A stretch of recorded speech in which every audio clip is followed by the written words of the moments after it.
I want to start with this scenario that, quite frankly, is my nightmare. Okay. You are deep in the woods. No GPS, no cell signal. Fog is rolling in, and you have absolutely no idea which way is north.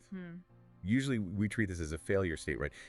You messed up, you took a wrong turn, you weren't paying attention. Right, it's a problem to be solved. Exactly. But I want to throw a weird question at you. What if getting lost isn't a mistake? What if, specifically when we're talking about the architecture of our own minds, getting lost is the only way to actually find anything real? It's a terrifying thought for the modern brain. I mean, we are obsessed with optimization. Totally. We want the map, we want the quickest route, we want the 5 steps to mindfulness.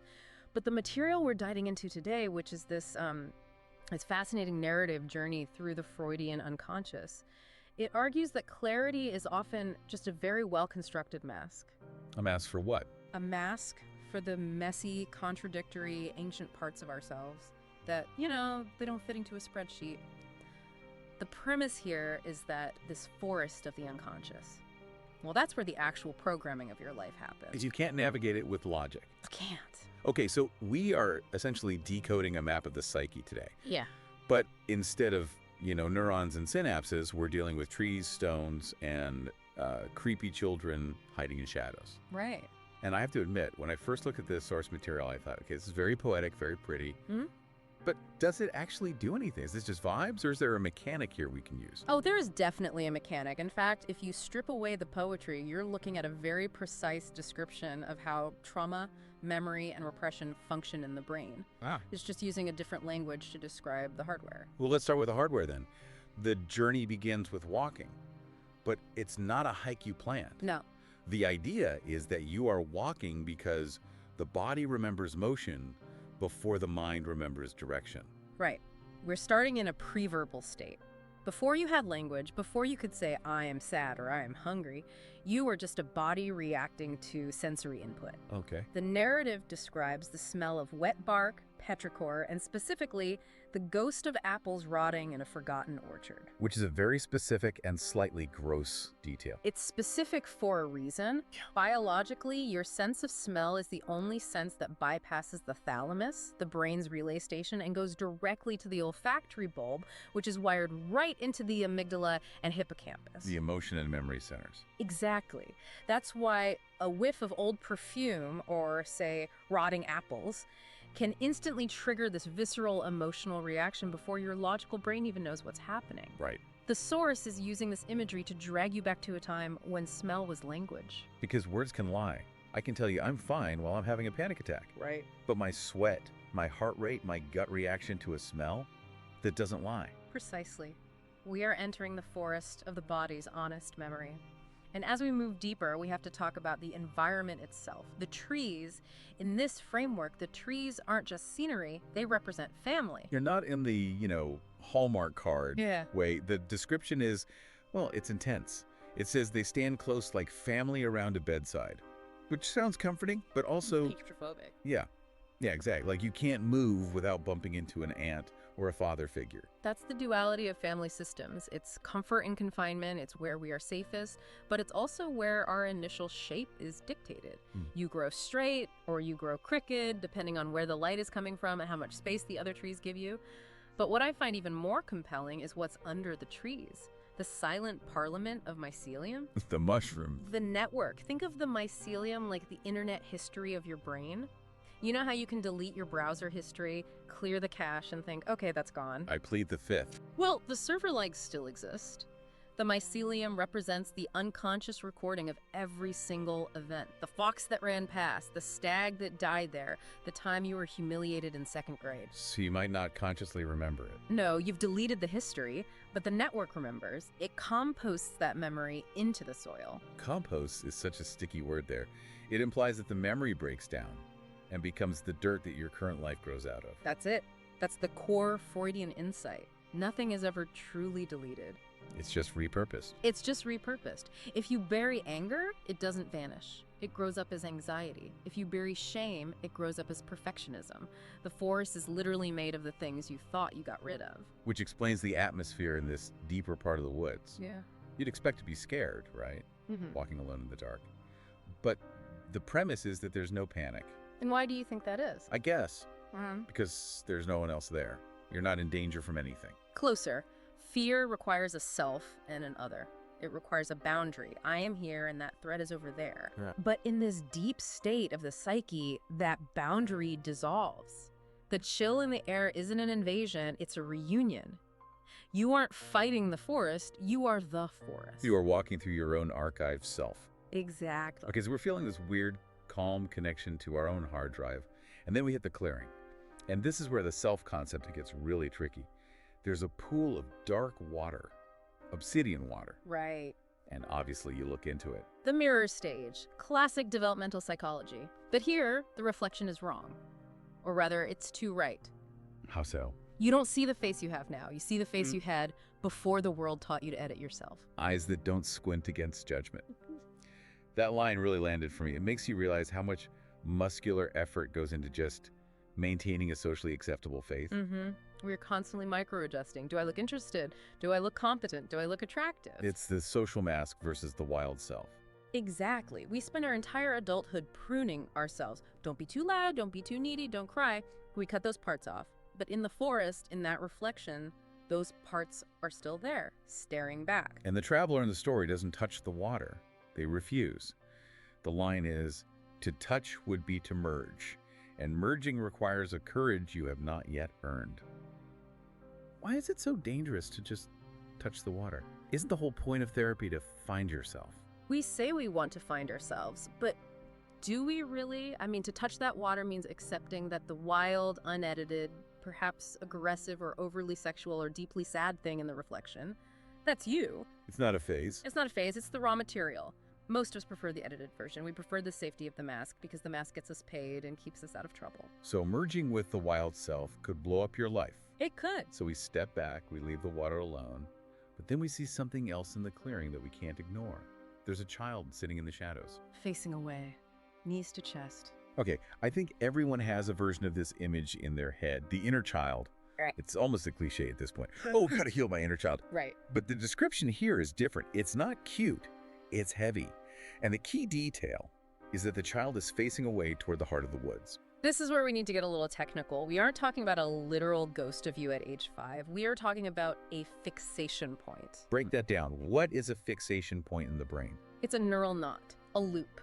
Imagine a moment in your development where you experienced a massive surge of emotion, desire, terror, or a mix of both.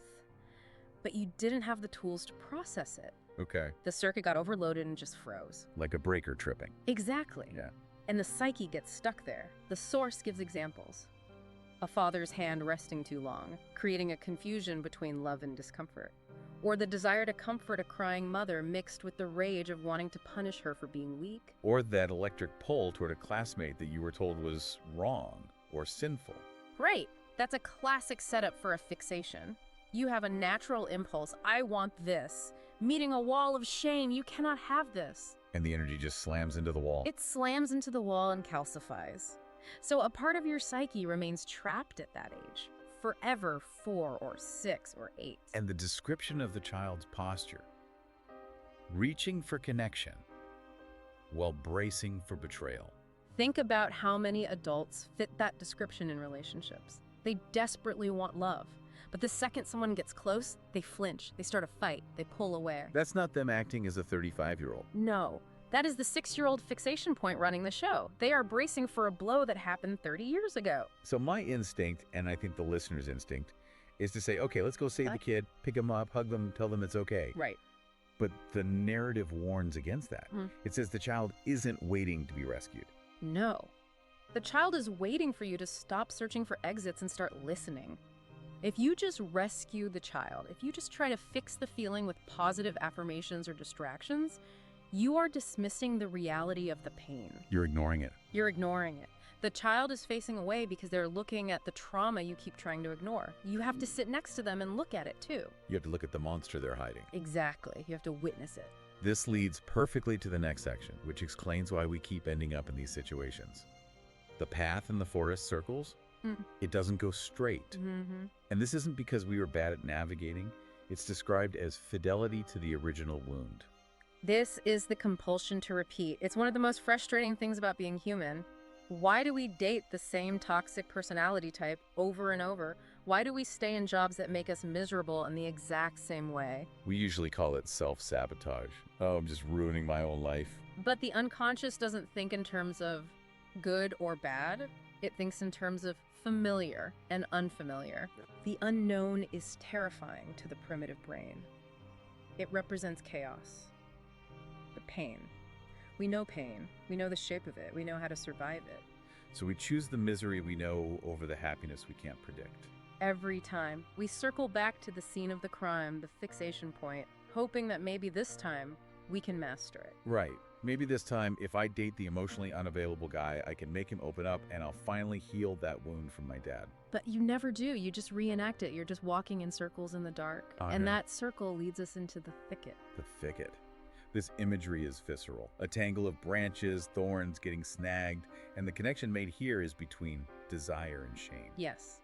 It uses the example of a child discovering physical pleasure, maybe for the first time, purely innocent exploration, and then hearing heavy footsteps in the hall. The door handle turns. The instant panic. And in that split second, the dopamine of pleasure gets cross-wired with the cortisol of terror and shame. The wires fuse. So now, 20 years later, whenever you feel desire, you also feel a spike of anxiety.